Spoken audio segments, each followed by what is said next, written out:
കോതകുളം നിത്യസഹായ മാതാ പള്ളിയിൽ പരിശുദ്ധ ദൈവമാതാവിന്റെ വണക്കമാസ തിരുനാൾ ആഘോഷിച്ചു. തിരുനാൾ ദിവസം വൈകിട്ട് ആഘോഷമായ പാട്ടുകുർബാനയും നടന്നു. പാട്ടുകുർബാനയ്ക്ക് ഫാദർ ജിയോ നേതൃത്വം നൽകി.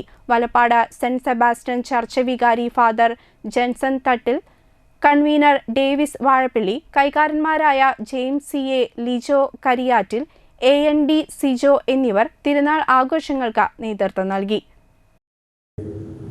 ആ ദിവസങ്ങളിൽ മറിയം യൂദയായിലെ മലപ്രദേശത്തുള്ള ഒരു പട്ടണത്തിലേക്ക് തിടുക്കത്തിൽ യാത്ര പുറപ്പെട്ടു. അവൾ സക്രിയായുടെ വീട്ടിൽ പ്രവേശിച്ച് എലിസബത്തിനെ അഭിവാദനം ചെയ്തു.